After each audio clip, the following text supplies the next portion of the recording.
Hey, what is up everyone? Kolst here, and we have a very special video today because I had a new video idea. Basically what happened was I had this deck sent to me. This was a draft done by a viewer, and it's obviously a very flashy deck. It has 4 legendaries and 4 pretty good legendaries, including Nelly specifically, the best card in Warrior, Warrior being the best class in the game right now. And this was a deck that had a bit of a disappointing result because I believe it only went 6 wins, and I think this made a really good opportunity to show how, particularly in the draft, some better decisions could have led to a deck that was much more capable of achieving higher results. So with that, I thought hopefully this could be a recurring video format where I can accept other viewers' submissions for their drafts so that I can actually, do more of these, because I think it could be very informative, and I particularly think this draft will be very instructive, so I think it'll be a great starting point. Because I think it's a very common thing where people, they might legitimately have games where they couldn't have won, and they'll come to the conclusion that, oh, there was nothing I could do, the game hates me, I'm unlucky, whatever. But a lot of times you might realize if you look that there might have actually been something you could do, but it wasn't actually in the game. It was too late at that point. The mistake you made was actually in the draft. So if that sounds like something that would interest you, I do have my Discord, which I don't always link in all my YouTube videos, but I have it in the description of this video, and you can go here, and I created this new channel for submissions for these draft review videos, and all the instructions are there, which basically I just want to be able to see all of the picks of the draft, how well the deck did, and what the deck looked like at the end. And so that'll be there, but with that, let's get right into this draft here. Just to do a bit of a post-mortem on this deck, as I mentioned, it did go 6 wins, and you can see, you may notice in this deck that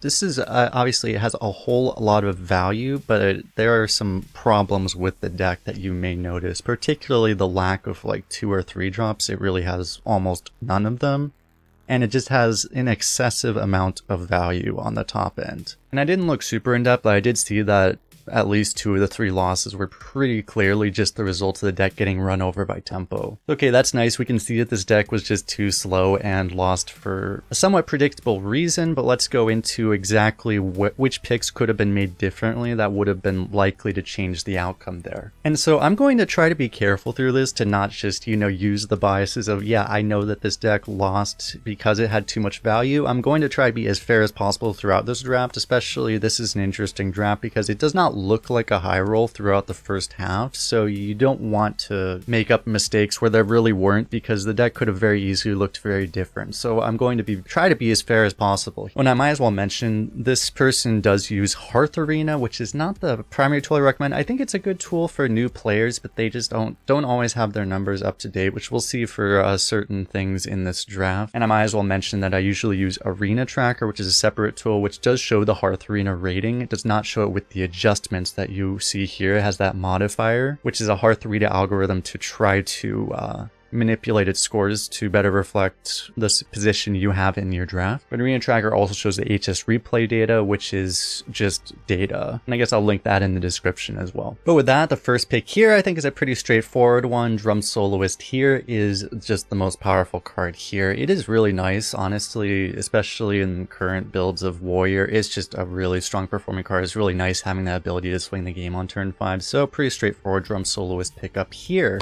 An interesting pick between 2 early game tempo cards and a Mishmash Mosher. Here I do think Mishmash Mosher, this is a pseudo board clear in a class that doesn't actually have too many board clears typically, and I do think it is the most powerful card here, and that was the pick that was made by this individual, so I don't disagree with it. I think Mosher is the pick I would have made as well. Pick number 3 is an interesting one because Bladestorm's an interesting card, but it can catch people by surprise, but usually it's just not that consistent. Here, I think obvious pick is just the Accuser. Again, if you knew what the deck looked like at the end, maybe you wouldn't. You might have actually taken the Bladestorm, but at the time, Accuser is the best card, so I think it is the correct pick here. So no problem so far. Number 4, we have another pretty straightforward pick. Silvermoon Sentinel is just clearly the best card here, so we will move on. Pick number 5, we have an interesting one. It's between Mad Bomber and Woodcutter's Axe. Woodcutter's Axe is not really a card I'm a big fan of in Warrior. It's just that you tend to have more and better weapons than the Axe. Axe, but in this pick, I'm not a big fan of Bomber either, so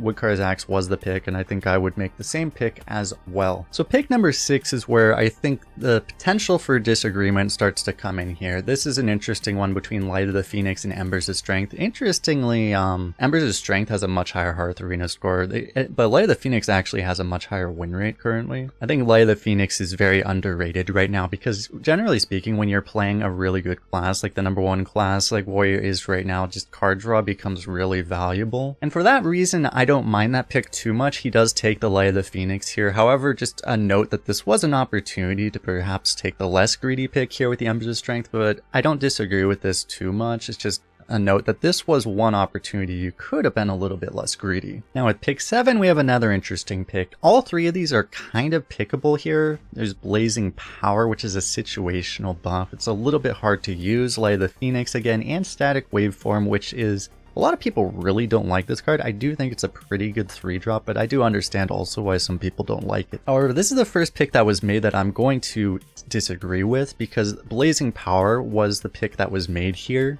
I think Blazing Power is the worst card out of the 3 here. I don't completely hate the card, but I just would not prioritize it very high. It's the kind of thing you don't want to have multiple of, which we'll talk about in a second. But I would just definitely take one of the other 2 picks here. I will actually say I'll lean again towards the card draw, but I would not mind taking the 3-drop here either. Because either of those cards I think are just going to provide a bit more consistency than the Blazing Power. And moving on here to pick 8, I think we have a pretty clear correct pick here, which is Dynamatic. That was the pick that was made. It's crazy how many Light of the Phoenix being offered, but yeah, pretty straightforward. Very flexible, reactive card here, just the best card. And now with pick 9, I think we have the first real mistake of this draft that was made. As you can see, he's hovering the Stormwind Champion. He picks the Stormwind Champion here, and I just do not think Stormwind Champion is a good card right now, especially if you're a greedy drafter. Like, you'll just get other late game cards that are better, and even with a more aggressive playstyle I tend to utilize, I just haven't gotten a lot of value of Stormwind. It just doesn't seem like a good card right now to me. I think it was a clear miss here to not take the Guard the City, which is a very good 2-drop because it's a taunt, it gives you armor, it does everything you want in an early game card. It's just a very solid card, and I think it's the clear pick here. Pick 10, I think we have an interesting one because here you have, I think the better choices here are either the War Gear or the Elven Archer. When you're a non-ping class like Warrior, it is nice to get some pings, but I just don't think that's usually super high impact right now. The power level is so high that there's just better things you'd be doing. This is, for example, maybe sticking a War Gear in a mech.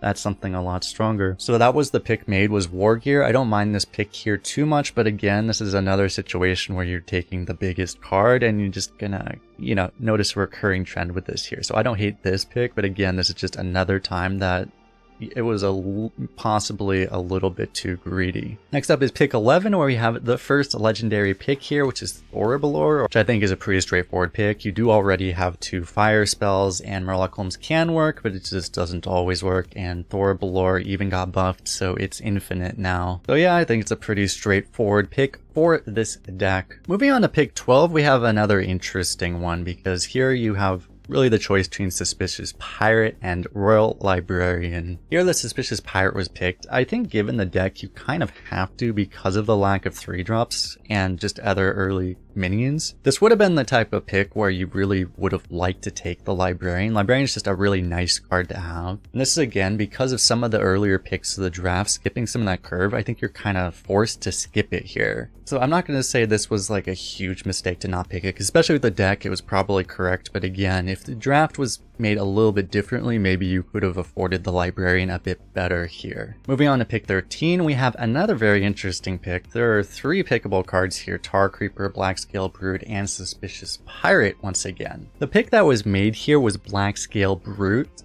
And this is one that I have a little bit trouble justifying, just again, given how the deck looks right now.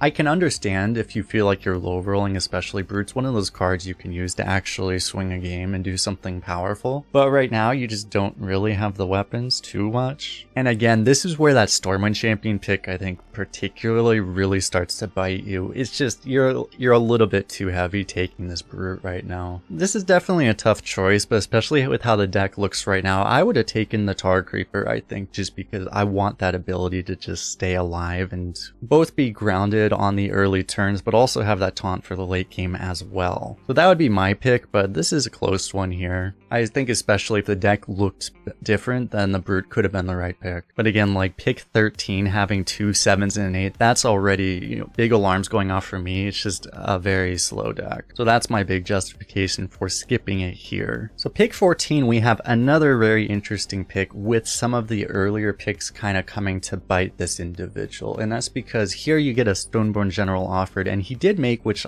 to be frank at the time probably was the correct call, that yeah, you just can't pick a Stoneborn General anymore, but it's not because you don't want one, but just because you already picked too many late game cards. So he was forced to give up a whole lot of value here, picking a Blazing Power that you don't really want, especially already having one, and being forced to give up that big premium card to have much better late game than something like a Stormwind Champion. So even though you might say it was the correct pick at the time, this is just the earlier mistake in the draft coming back to bite the drafter here. Now with pick 15, we have an interesting one. You have the choice between basically a bad 2-drop and a shield block. I'm not the biggest fan of shield block just because it doesn't do anything, but it did get buffed, and I think it is a pickable card here. I might have taken the skeleton, but I won't say this was a mistake. The shield block was picked, and I think this is fine. It's just, I would definitely take the shield block if I had some kind of synergy. You don't right now, but I think this is an okay pick. What I think was not an okay pick here was pick 16, and this was a kind of one that I just can't wrap my head around. The pick that was made here was the Masked Reveler over the Embers of Strength, and this is just an extremely greedy pick. You don't need a 6-drop. And Embers of Strength actually is also a 6-drop, which makes it kind of funny. And you even have the Thorbalor to combo with the fire spell Embers of Strength. And Embers of Strength is just a vastly superior card anyway, so it's a better card that has better synergy. There's absolutely no world where you skip this card here. Ironically, if you had the 10-drop in your deck, that would be some justification for the Reveler, but right now this is just an unjustifiably wrong pick. The Embers of Strength is 100% correct here. This is just a straight up mistake. Oh, and I should mention that you can play it on turn 6, but also it fills the 2-drop hole that this deck has, having no 2-drops apart from the Axe. Moving on to pick 17, we have an interesting pick. The best standalone card is definitely the Lost Exarch. That was the pick that was made. But again, because you've been skipping all these 2-drops, Hearthstone Arena actually wants to guard the city just because you need a 2-drop. And you do have the shield block for the Flush Shaper, although I don't think that's enough reason to take it here with all the other late game cards you have. So I can't fault the Exarch pick too much here, but again, this is another time that, I mean, you could have had a 2-drop, and you would feel a lot better about picking the Exarch if you had just been less greedy in other parts of your draft. Moving on to pick 18, not much of a pick here. Murloc is just the clear best card. 19, another one where finally the rifts start coming in. Bridge Rift, obvious pick here. Pick 20 now, we have a more interesting pick, because really all 3 of these cards are pickable. Gorilla Bot, you do have a couple mechs for you could use a 3-drop, but it's probably the weakest card here. Last Stand, you have a couple really good high rolls, particularly Last Stand Drum Soloist is a very good combo. And Slam is just a really solid card. I think in a more tempo-oriented warrior, Slam might be the pick here over Last Stand. But given how the deck looks, I definitely can't fault the Last Stand, which was the pick that was made. I think this one's fine here. I just think, again, in a better constructed deck, you might prefer the Slam, but even then, with the taunts you have, Last Stand is pretty good, so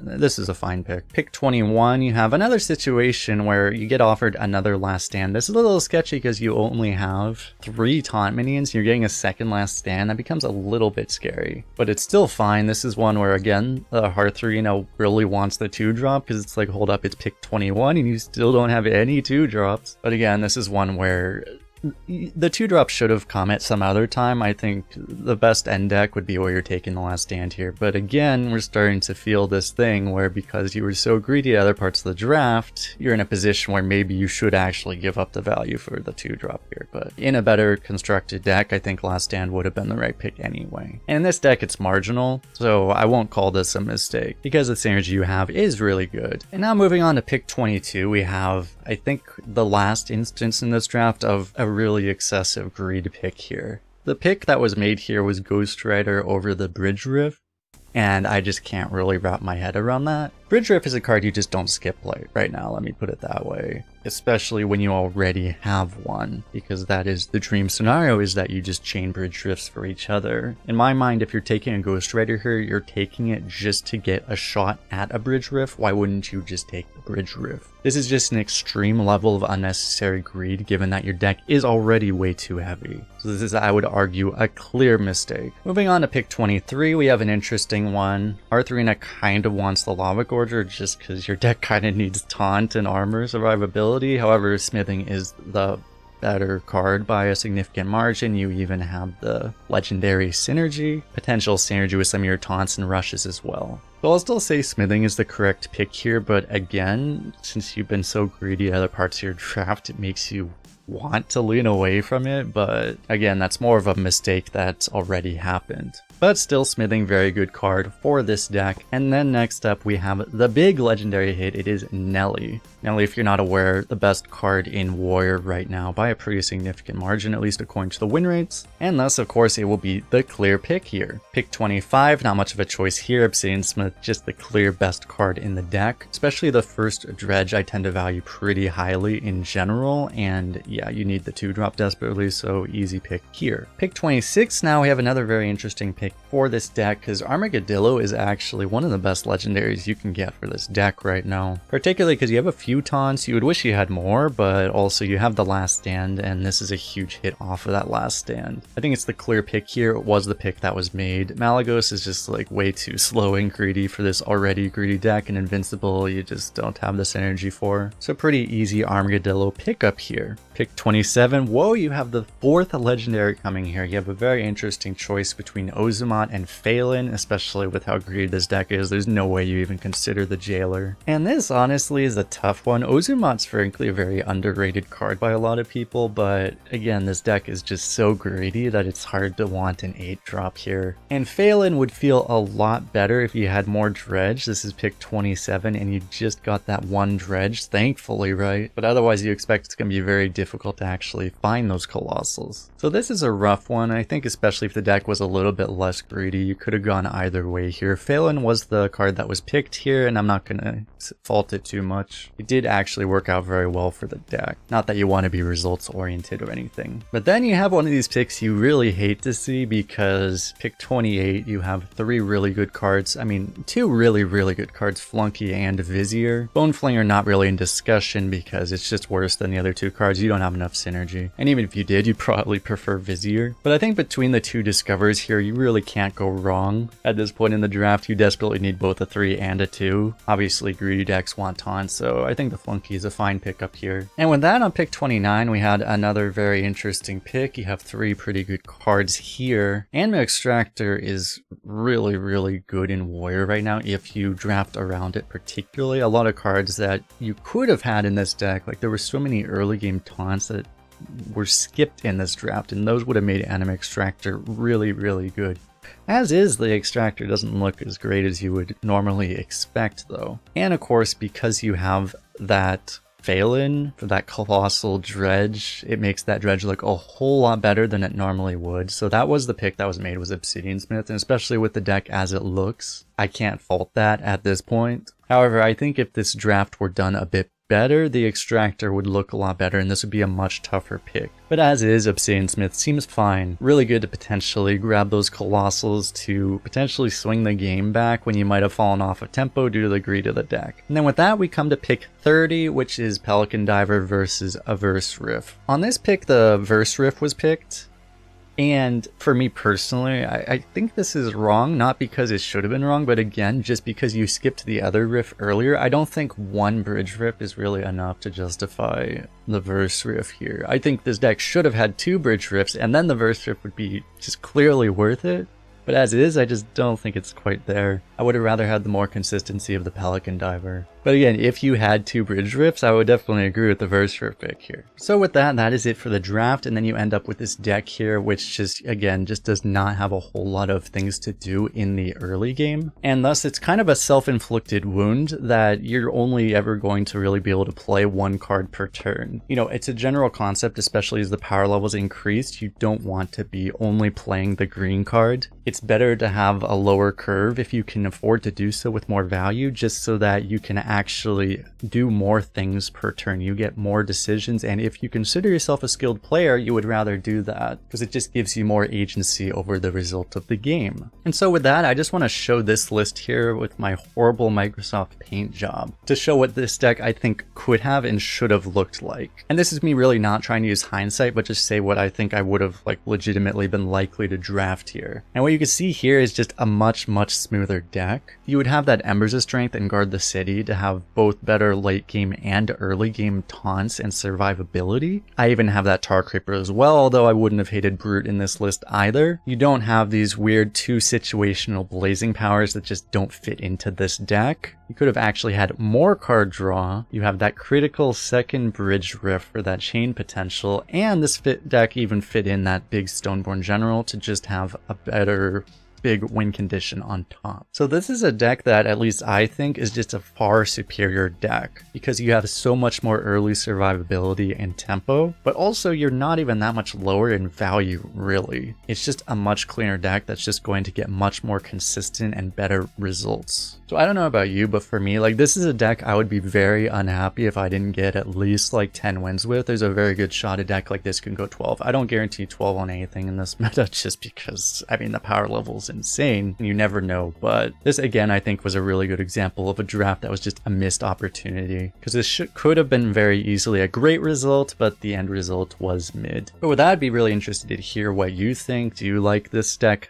after, or would you rather play with this deck before? How far do you think this new deck would have gone? And again, as a reminder, you can check out my Discord where if you want to have me do a video for one of your drafts, I can't guarantee it, but I will be accepting submissions. That'll be in my Discord, which is in the video description. Of course, if you like this kind of video, don't forget to hit the like buttons. Make sure you're subscribed to the channel so you see the next time I make one and all of that stuff. But yeah, thanks a lot for hanging out, everyone. We'll see you guys in the next one.